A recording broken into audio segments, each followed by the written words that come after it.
Мына балекетти балдарыңардын колуна карматканда контролдогула.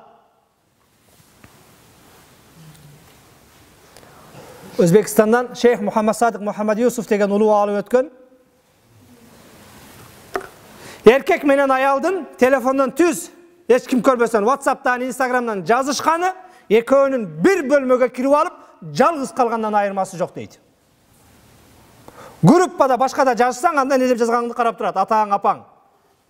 А бирок жеке өзүнүн номуруна салам, кандайсың, атың ким, жолугалы, аял менен эркек өзүнчө жазышканда Мухаммад Садык Мухаммад Юсуф айтат, бир бөлмөнүн ичине экөө камалып алып сүйлөшкөндөй дейт. Бул бүгүн контролдо болсок, акыбети жаман. Бүгүн динге кайтпасак, ойлонбосок, ойгон болсок, бул али башталышы. Бул эми өркүндөй баштады. Эми жанакындай популярный программалар чыга баштады. Кээ бир балдар, атайын уже телефонго байланган балдар тууралуу кинолор чыга баштаптыр. Зомби болуп калды, телефонсуз жашай албай калды. Бүгүн мектепке бара элек 7-класс балдар. Кээде мына аркада отурган менен сабак алам деп келген жаш балдар, куфтанда кирсем, бардыгы бурчта. Бул жерде аксакалдар китеп окуп атат. 15 жана силердин жөнөткөн балдарыңар, мына уште бирөөнүн телефону 17си карап отурат.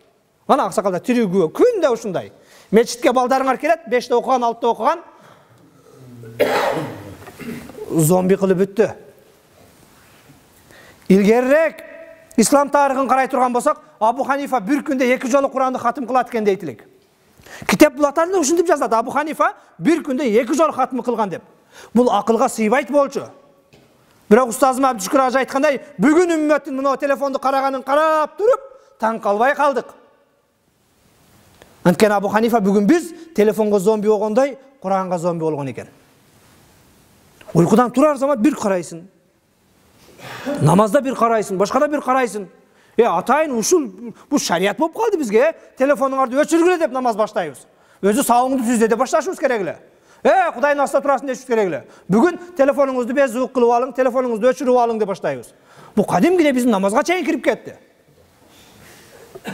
Проблеманын бардыгы динсиздик экелер. Эгер балага телефон берсек, компьютер берсек, мына ошол жанакындай ата-эненин көзүнчө залда башкада болуш керек. Компьютер өзүнүн култап алган комнатасынын ичинде болбош керек. Биз бардыгыбыз телефонду карматып койдук. Азыр бириң да берчи кызым деп туруп шарт телефонуна кире албайсың. Бардыгы пароль коюп салган. Пароль койгон жерде телефон кармаган арам. Биз пайгамбардын үммөтү, пайгамбарды сүйөм дейбиз. Эртең кыяматта пайгамбардын шафаатын талап кылам дейбиз. Бүгүн пайгамбар келип туруп, мына жөнөкөй эле мына токтолгон чоңдорду силерге деле. Же пайгамбарды мисал кылайынчы. Мен эле азыр үйүңө барам десем, дамла кире промой алып кире аласыңбы, алып кире албайсың. Үйүң даярбы, даяр эмеспи? Молдону бир 4 аксакалды тосконго. Постоянно шарият менен жашайсыңбы? Аялың барсак жоолук менен чыгып тосуп алабы? Же болбосо азыр таксир бериши телефонуңузду бир көрө десем, мен дамла көрө берин деп колума кармата аласыңбы?